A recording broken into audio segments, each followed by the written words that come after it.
예수께서 다시 바닷가에서 가르치시니 큰 무리가 모여들거늘 예수께서 바다에 떠있는 배에 올라앉으시고 온 무리는 바닷가 육지에 있더라.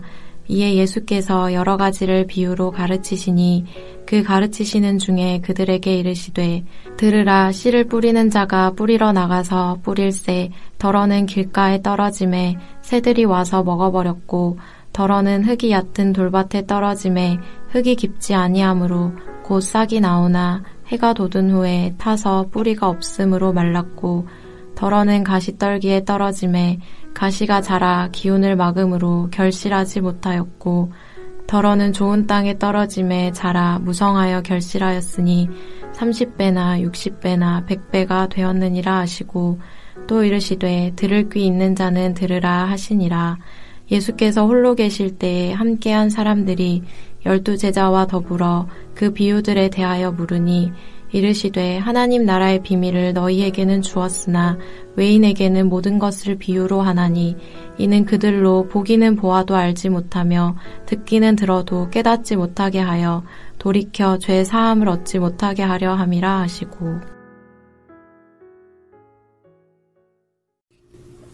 1절에서 보듯 예수님은 갈릴리 바다에서 배를 띄워놓고 배 위에서 바닷가에 앉아있는 무리들을 향하여 가르치고 계십니다. 이때 예수님은 무리들에게 여러 가지 비유로 가르치셨는데 마가는 그 중에 몇 가지를 추려서 3가지로 소개하고 있습니다. 4종류의 밭을 보여주는 씨 뿌리는 비유, 은밀하게 자라는 씨, 그리고 겨자씨 비유를 들려줍니다.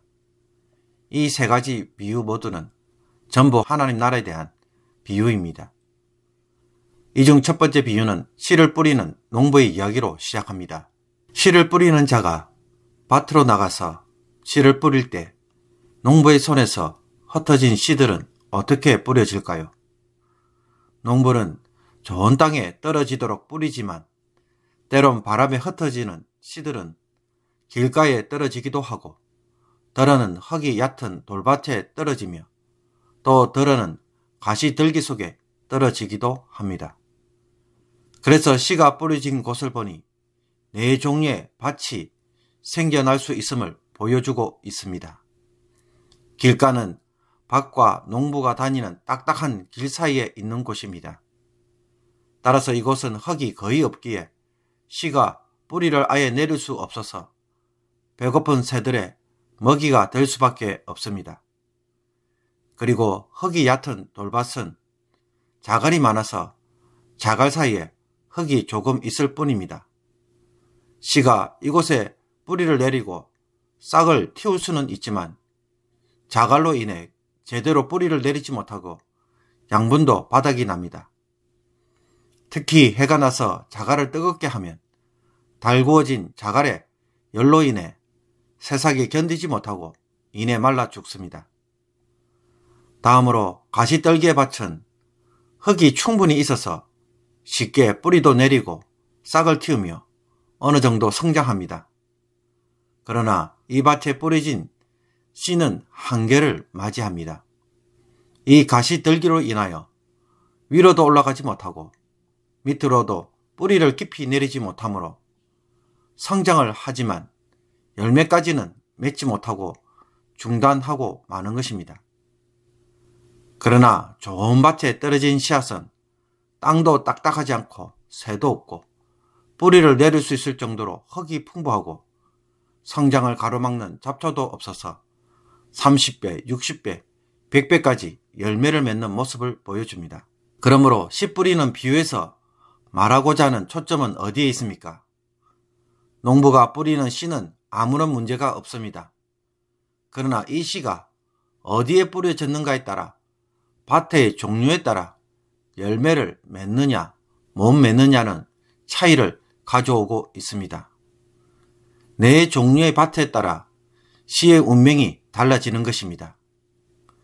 이 상황은 지금 갈릴리 바닷가에 모여든 무리들에게 예수님이 씨를 뿌리는 장면과 매우 흡사합니다. 씨를 밭에 뿌리듯 무리들도 지금 예수님의 말씀을 듣고 있습니다. 그러나 예수님의 말씀을 모든 사람들이 다 들었지만 모두 동일하게 반응할까요? 네 종류의 밭처럼 예수님이 전하는 천국 복음에 대해 반응하는 모습들이 다 다르다는 것입니다.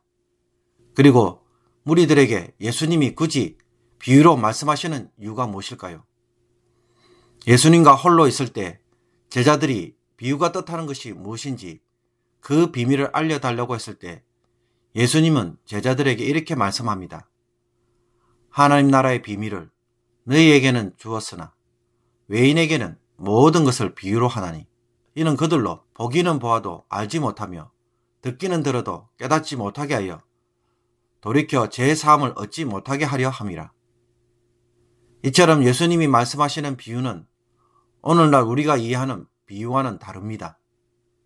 우리는 이해하기 쉽게 하기 위하여 빗대어 설명하지만 예수님이 들려주시는 비유는 예수님 안에서 부름을 받은 제자들만 알도록 하기 위해 들려주시는 일종의 수수께끼나 어려운 문제입니다.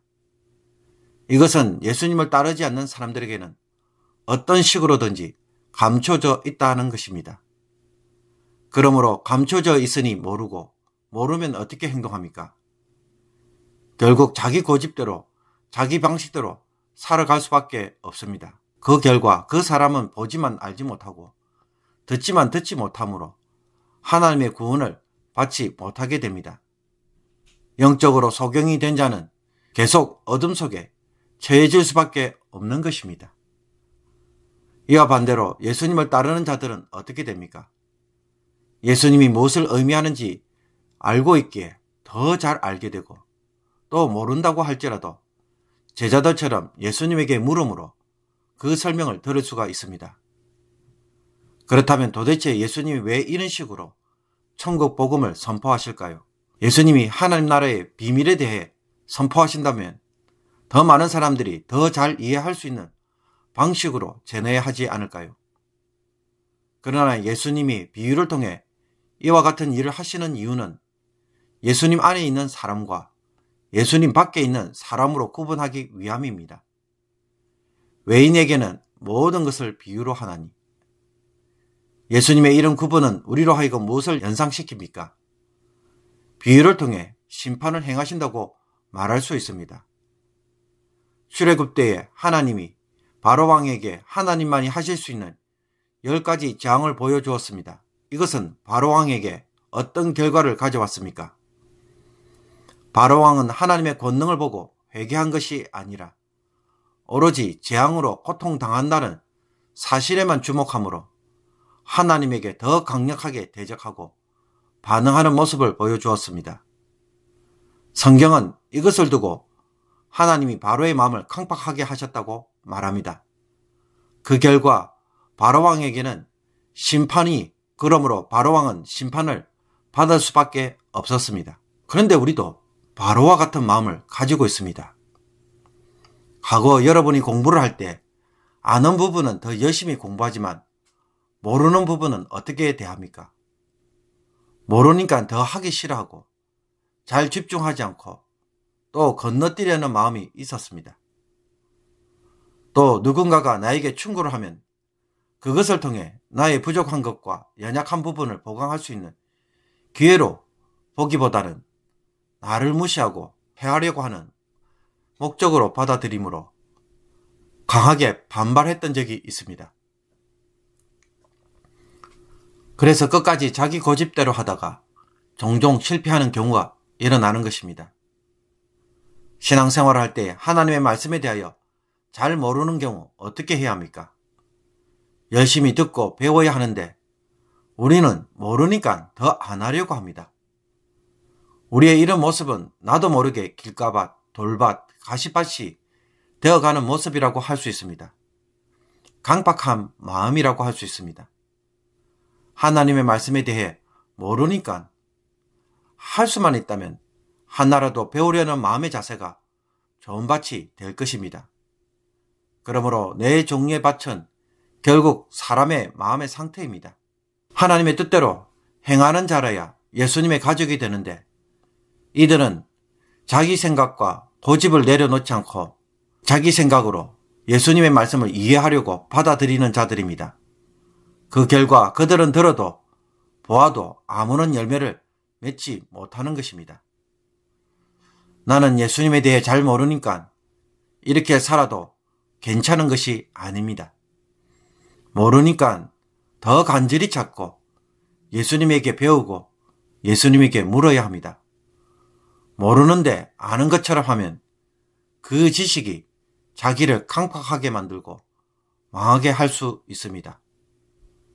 그러므로 오늘 자기 생각에 사로잡혀서 사람의 일로만 보이고 그 속에서 혈과 육의 싸움으로 세상을 살아가는 자들이 아니라 이제부터 예수님에게 묻고 배움으로써 예수님을 통해 하나님 나라의 삶이 무엇인지 조금씩 열리는 기쁨을 오늘도 누리기를 원합니다. 하나님 나라의 비밀들을 세상을 살아가면서 깨달아가는 저와 여러분이 되어져서 오늘도 하나님 나라의 풍성한 삶으로 더 깊이 들어가는 주의 백성이 되기를 주님의 이름으로 축복합니다. 기도드리겠습니다. 주님, 예수님을 사랑하고 믿고 따르는 자들에게는 보이는 이 주님의 은혜에 우리의 교만으로 눈이 가리워지지 않게 하옵소서.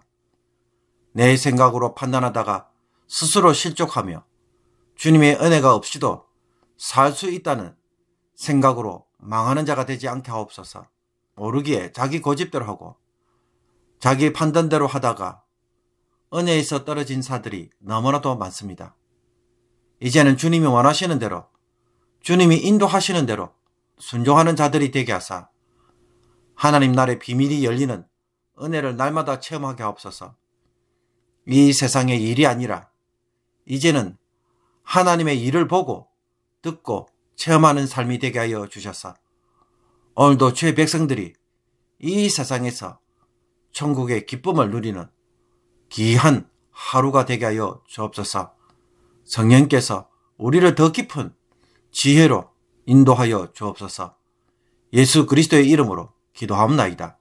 아멘.